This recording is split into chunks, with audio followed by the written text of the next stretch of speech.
Welcome back. I'm at We Are Social today with Andrew Boyers. Welcome to your own office. Thanks for having me in. Good to have you. So we're here today to talk a little bit about Instagram stories and some of the cool things that you and the team have done. Yep. But before we go down that route, Yep. Can you tell us a little bit about your role here and how you got into social media? Yeah, so I'm a senior account director in the We Are Social sport team. I've been here around 3 years, and my role is in client services. So I guess kind of being a liaison between the client and the team here, making sure that everything that we deliver is highest possible standards, and that we're always on top of our game, I guess. In terms of kind of my background, I started in PR about 9 years ago. So yeah, I'm very used to the days of like having kind of Sunday sell-ins to the newspapers and all that sort of thing. But in that PR environment, I very quickly gravitated towards kind of social media as a discipline. It always just felt very exciting and interesting.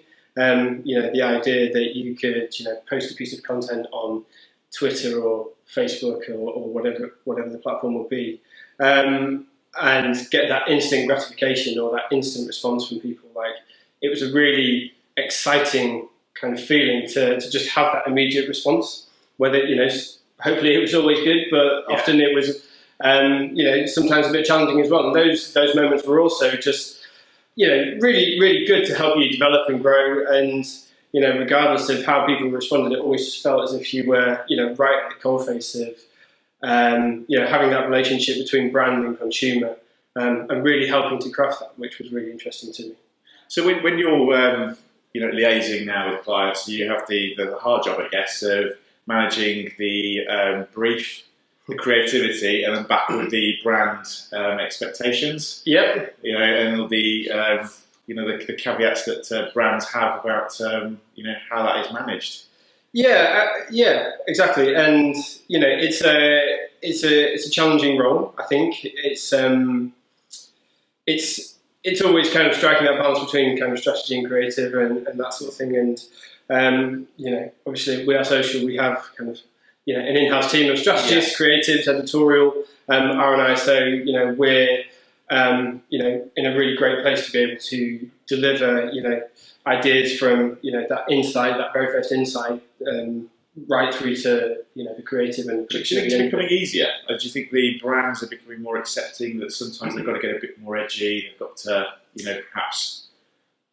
I don't know. Like, I guess I'm in a lucky position, working for brands such as Adidas, where they almost have kind of a license and an expectation to be right up there as kind of leading communication and marketing, and just being right at the heart of that cultural cross section. So we're pushed by our clients to play that role for them. Brilliant. Which is a really good. Gives you a lot of scope and leeway. Exactly, and it's good to be challenged, and it's good to be able to challenge them, vice versa. So we come to talk to you about Instagram stories, or stories in general. Yep. And of a lot of the conferences that we've been to, a lot of the talks and sessions, we forever hear, certainly over the last 18 months, that people need to be doing more with stories. Yeah. But they never really give any examples. They never really give any case studies. It's a great opportunity to go behind the scenes. And I think about at that time, we spotted the Adidas campaign that you guys created. Yeah. So I think it was also at the time when polls had just started to come through. So, I mean, can you tell us a bit about how that brief came about and how the concept became reality? Yeah, sure. So I guess the first starting point is that as a team and as an agency, I guess we're, particularly in the client services team, we are, I'm always making sure that the teams are kind of on top of all of the platform updates and innovations and kind of all of the latest kind of trends that are happening within our discipline. I think it's absolutely vital that anyone that's working in that industry knows not just what's happening now, but what's happening next as well. And again, like I said with Adidas, they're always challenging. There's an expectation that they're the first to do this, a lot of those sorts of things. So they expect us to deliver that sort of stuff as well. So it's a matter of course, whenever there's a relevant platform update or innovation that we think is exciting or interesting for our clients, we're really quick to get that over to them and start that conversation and dialogue about how we could potentially bring it to life. And that was the case with Instagram Stories and the polls functionality. We discovered that it was kind of in the pipeline. It was coming up. It felt like a really kind of natural kind of potential execution for someone like Adidas. So we got it over to them, some immediate thought starters, and it was a very collaborative effort. Once that information had been shared with the client, to kind of bring it to life and identify the right opportunity for us to deliver that. This was for a new launch of a trainer. Yep. And essentially you gave the users the opportunity to have some input on customising it. Yeah, exactly that. So it was all around Adidas's Zeno technology, which is their kind of reflective product. It's available kind of for customization through the My Adidas app. And it, again, because it's just a customized option for your trainer, and it was available on the Ultra Boost shoe, which is Adidas Running's biggest franchise, or one of their biggest franchises.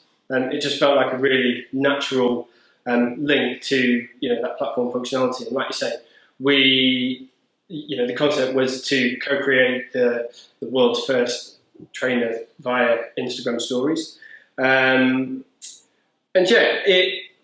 What it also did was kind of play into this kind of social insight, I guess, that runners don't necessarily just kind of run for running's sake anymore. Like they're not just kind of whacking on any old piece of kit and just going and running 5K. There's running crews, there's people that kind of use running as a creative enabler to, give them clarity in their minds and all that sort of thing. And, you find these very kind of characterful individual people that kind of use running as part of their individual expression.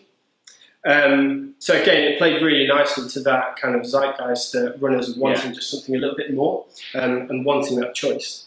So it was just, the right innovation with the right story at the right time for the people that we were trying to reach. So I think we did 250,000 hits within 24 hours. Yeah, it was 150,000 completions for the kind of the Instagram story as a whole. There were like 8 segments, I think, to it. And within each segment, you could basically customize an individual part of the shoe, whether it be the laces, the sole, the heel, all of those, all of those different things. You were given kind of a 2-choice option through the polls. 150,000 people completed that. To increase participation, we also gave people the option or the opportunity to kind of receive one of 50 of the limited edition pairs of shoes that were eventually created by users. And that was a really kind of massive driver in helping people engage as well. We had 30,000 swipe ups at the end of the story as well, which at the time was a huge increase on the swipe up rates that Adidas had seen prior to that. I think it was something like a 3,000% increase or something ridiculous like that. Yeah. So at the start of it, we were worried that people were going to complete it because probably 12 months ago, going through 8. Retaining people for 8 individual slides is quite some doing.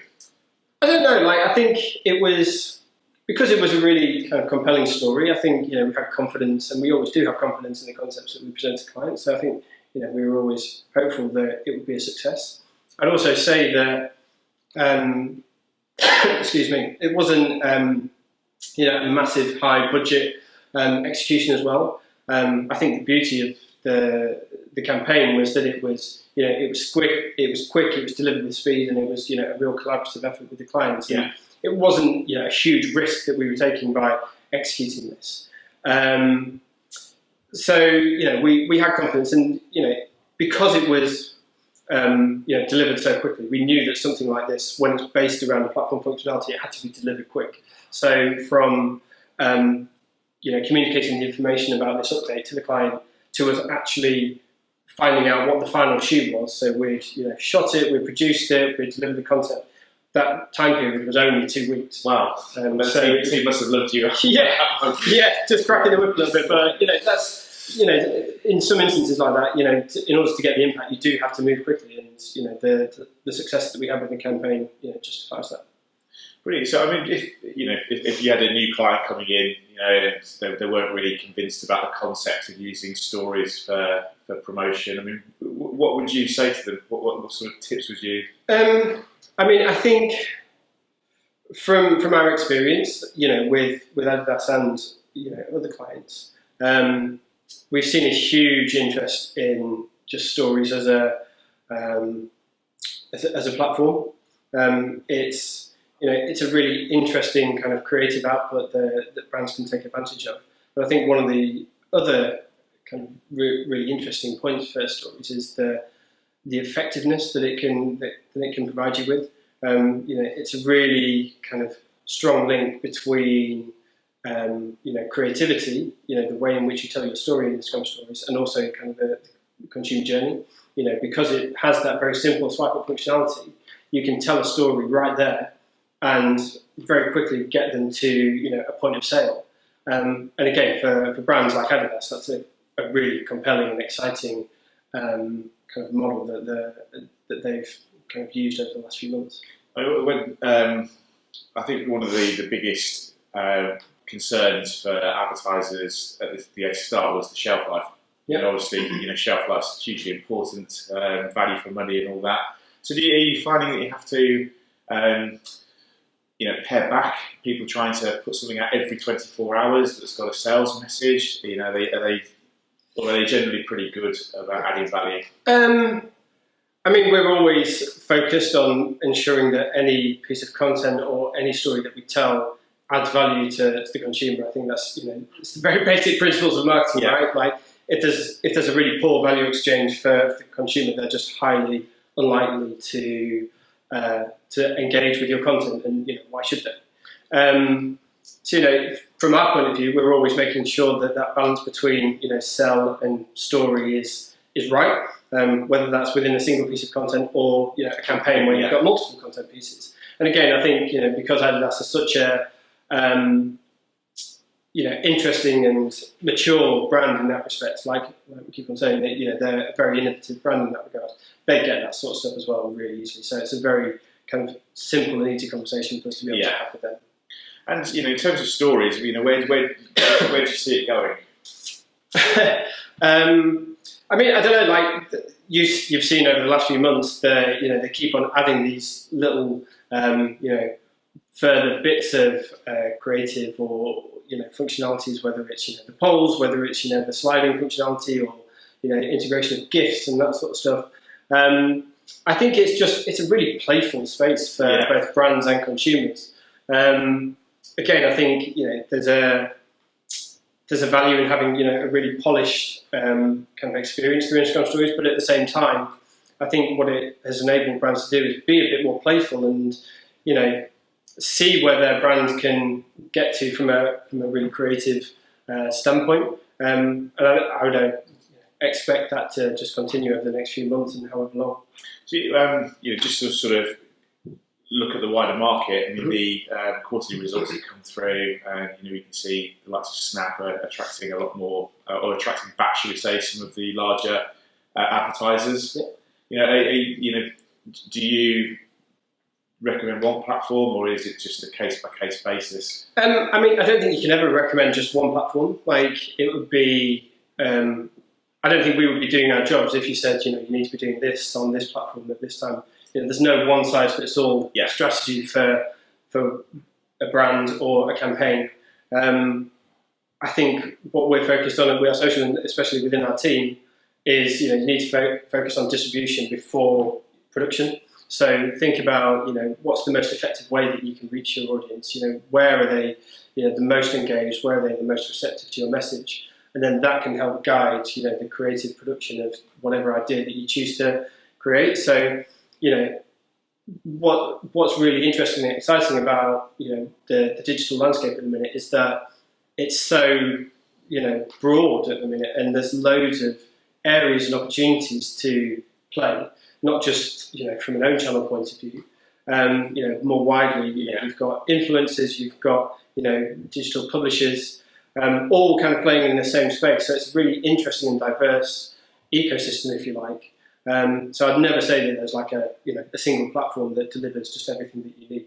I think it'd be interesting to see what Amazon come up with over the next couple of years. Exactly, and it's one of the real challenges that we face in our team, especially within sport, is the industry is just changing at such a ridiculous speed, and it seems like it's only going to get faster. When you look at broadcasting habits for sport, for example, the traditional TV viewing rates for these massive sports like NFL, Formula One, tennis, golf, they're all in decline. So you think you look at that and think, well, sports in crisis almost, but then in the same breath, you've got all of these OTT platforms.